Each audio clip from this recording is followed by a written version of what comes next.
Саламатсыздар ма оқушылар, бүгінгі өтетін тақырыбымыз логарифмдік теңсіздіктер. Логарифмдік теңсіздік дегеніміз айнымалысы логарифм табасының ішінде немесе логарифмнің негізінде болатын теңсіздікті логарифмдік теңсіздік деп атаймыз. А негізді f от x үлкен логарифм а негізді g от x түрінде беріледі, немесе сәйкесінше логарифм а негізді f от x үлкен неттен логарифм а негізді g от x.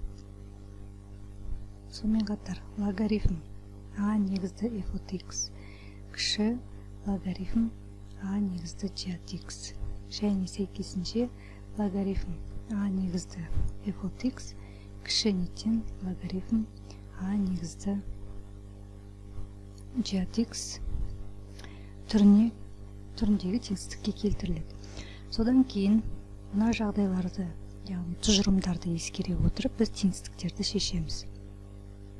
Егер логарифм негізіндегі сан а дегеніміз бірден үлкен болған кезде, логарифм а негізді f от x үлкен логарифм а негізді g от x теңсіздігі мына теңсіздіктер жүйесімен мәндес болады. Яғни f от x 0-ден үлкен болады, g от x 0-ден үлкен болады, және логарифмдер бірден негізге келтірілгеннен кейін тек қана логарифм ішіндегі функциямен жұмыс жасаймыз. Яғни f от x үлкен g от x деп аламыз. Яғни теңсіздік таңбасы ешқандай өзгермей сол күйінде қалады. Енді а үлкен бірден болған кезде, мына жерге жазып кетейін, логарифм а негізді f от x кіші логарифм а негізді g от x теңсіздігі мына теңсіздіктер жүйесімен мәндес болады. f от x үлкен 0-ден, g от x үлкен 0-ден және f от x кіші g от x-тен теңсіздіктер жүйесімен мәндес болады. А үлкен бірден болған кезде. Енді ары қарай, егер а дегеніміз, яғни логарифм негізі 0 мен 1-дің арасында жататын сан болса, онда логарифм а негізді f от x үлкен логарифм а негізді g от x теңсіздігі мына теңсіздіктер жүйесімен мәндес болады. Яғни f от x үлкен 0-ден болады, g от x үлкен 0-ден. Бұл дегеніміз логарифмнің қасиеті бойынша, яғни логарифм ішіндегі өрнегіміз 0-ден үлкен болу керек, яғни оң болу керек деген қағида. Сосын басында берілген теңсіздіктің белгісі мына жерде үлкен болып тұр, ол кіші деп, яғни қарама-қарсы белгіге ауысады. Яғни а дегеніміз 0 мен 1-дің арасына тиісті болған кезде. Ал енді а дегеніміз сол 0 мен 1-дің арасына тиісті болып, бірақ теңсіздігіміз мына түрде берілсе, логарифм а негізді f от x кіші логарифм а негізді g от x. Онда бұл теңсіздік мына теңсіздіктер жүйесімен мәндес болады. Яғни f от x 0-ден үлкен болады, g от x 0-ден үлкен болады, және f от x үлкен g от x-тен болады. Яғни мына жерде кіші деген теңсіздік белгісі үлкен болып, яғни қарама-қарсы белгіге ауысады. Енді осы тұжырымдардың барлығын қолданып мысалдар қарастырайық. Бірінші мысал, логарифм 3-тен 1 негізді 2x плюс 5 кіші минус 2-ден. Алдымен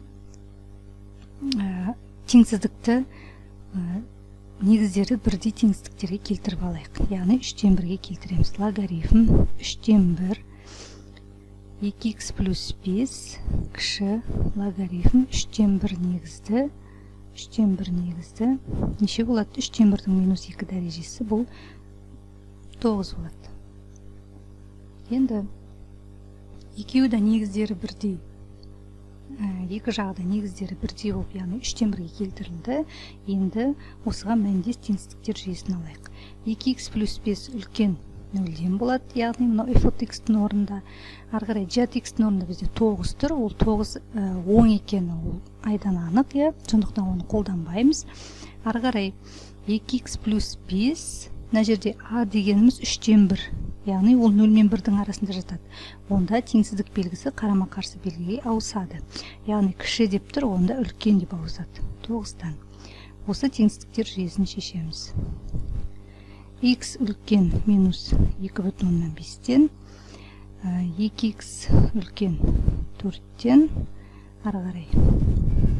X үлкен минус 2,5-тен X үлкен 2-ден. Минус 2,5 және 2. Минус 2,5-тен үлкен және 2-ден үлкен дейді. Сонда X тиісті 2-ден плюс шексіздікке дейін. Бұл теңсіздіктің шешімі осы. Ары қарай келесі мысал.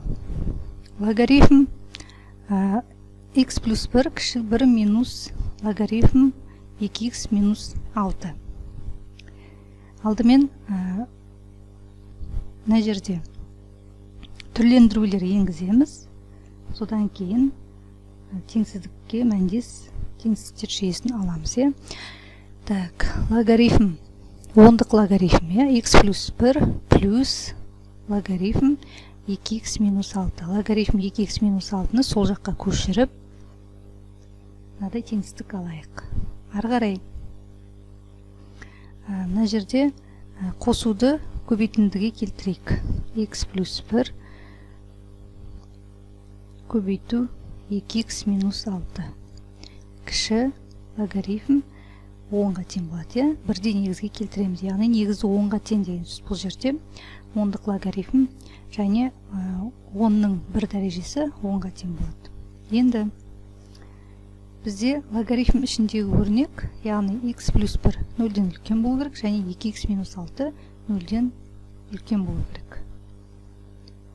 Сол теңсіздікті аламыз, және ең соңғы теңсіздігіміз бірде негізге келтірілгеннен кейінгі теңсіздігіміз 2x минус 6 көбейту x плюс 1 кіші 10-нан. Бұл жерде теңсіздік белгісі ауыспайды, себебі a дегеніміз 10-ға тең, ол 1-ден үлкен. Ары қарай осы теңсіздіктер жүйесін шешеміз. X үлкен минус 1-ден, X үлкен 3-ден. Ары қарай мына теңсіздікті ықшамдап алып шешеміз. Сонда 2x квадрат минус 6x минус плюс 2x минус 6 минус 10 кіші 0-ден. Ары қарай x үлкен минус 1-ден, x үлкен 3-ден. Ары қарай 2x квадрат минус 4x минус 16 кіші 0-ден. Квадрат теңсіздік шықты. Бұны біздер бөлек шешіп алайық. 2-ге бөліп жіберетін болсақ, x квадрат минус 2x минус 8 кіші 0-ден. 0-ге теңестіріп түбірлерін табамыз. Сонда 4 плюс 4 көбейту 8 36. x1 x2 2 плюс минус 6 бөлінген 2. Так, минус 2-де 4 шығады. Сонда минус 2-де 4-ті белгілейік. Минус 2-де 4. Кіші 0-ден деп тұр. Белген теңсіздікті 0-ге теңестіріп түбірлерін тапқан кезде кіші 0-ден десе, онда сол белген түбірдің арасы болады. Ары қарай минус 1 дейді. Минус 1-ді салайық. Минус 1. Минус 1-ден үлкен дейді. Минус 1-ден үлкен аралық. Және 3 дейді. Ол да мына арасында жатады. Минус 1 мен 4-тің арасында жатады 3. Так, 3-тен үлкен дейді x. Сонда үшеуінің қиылысқан жері бұл жерде бізде 3-тен 4-ке дейін. 3-тен 4-ке дейін. X тиісті 3-тен 4-ке дейін. Келесі мысал. Логарифм 0,1 негізді x квадраты плюс 3 көбейту логарифм 0,1 негізді x үлкен 4-тен. Енді бұл жерде жаңа айнымалы енгіземіз. Яғни логарифм 0,1 негізді x-ті бір t деп белгілеп аламыз. Ары қарай сонда t квадрат плюс 3t минус 4 үлкен 0-ден деген t-ға тәуелді теңсіздік аламыз. Бұны 0-ге теңестіріп түбірлерін тауып аламыз. 9 плюс 4 көбейту 4 тен 25. Сонда t1 t2 минус 3 плюс минус 5 бөлінген 2. Сонда минус 4-те 1, тығырты 2, минус 4-те 1-ге тең болады. Енді осы квадрат теңсіздікті әрі қарай шешетін болсақ, минус 4-те 1 бұл тыға тәуелді. 0-ден үлкен деп тұр. Енді қараңыз, мына жерде бізде теңсіздіктің белгісі 0-ден үлкен деп тұр, белгісі. Енді мына жерде а дегеніміз ол 0,1-ге тең. 0,1 дегеніміз ол 0 мен 1-дің арасына тиісті сан. Сондықтан теңсіздік белгісін мына жерде ауыстыру керекпіз, мына жерде теңсіздік белгісі ауысады. Сонда кіші болып. Мына жерде үлкен деп тұр, ендеше оған қарама-қарсы белгі кіші деп ауысады. Сонда минус 4 пен 1-дің минус 4 пен 1 түбірлері болды. Енді бұл квадрат теңсіздіктің шешімі онда осы екі түбірдің арасы болады. Яғни кіші болған кезде екі түбірдің арасы болады. Немесе сан қойып тексеруге болады. Мысалы, мына жерде минус 4 пен 1-дің арасында 0 деген сан бар. 0-ді қойық. 0, 0, минус 4, яғни теріс. Мына жерде теріс сан шығады. Бізге керек аралығы кіші деп тұр, осы теріс аралық керек. Сондықтан минус 4 пен 1-дің арасы екені белгілі. Ары қарай логарифм. Біздер тыға тәуелді шештік, енді x-қа тәуелді шешуіміз керек. Сол үшін орнына қойып x-ті тауып аламыз. 0,1-дің минус 4 дәрежесі нешеге тең ол? 0,1-дің минус 4 дәрежесі. 10-нан 1-дің минус 4 дәрежесі ол 10-ның 4 дәрежесі. Сонда 10 мыңға тең болады. Ары қарай логарифм 0,1 негізді x тең 1. X тең 0,1-дің 1 дәрежесі 0,1-ге тең. Енді мына жерде тыға тәуелді шешкен кезде минус 4-тен 1-ге дейін болды. Енді x-қа тәуелді шешетін болсақ, x тиісті т минус 4-ге тең болған кезде x неге тең болды? 1000-ға тең болды. Және т 1-ге тең болған кезде x-іміз 0,1-ге тең болды. Сонда 0,1-ден 10 мыңға дейінгі аралықты аламыз. Енді мына жерде неге минус 4-дің орнына 10 мыңды және 1-дің орнына 0,1-ді қоймадық? Енді бізде сан аралығы жүрген кезде, яғни төменнен кіші саннан жоғарыға қарай үлкен санға дейін жүреді.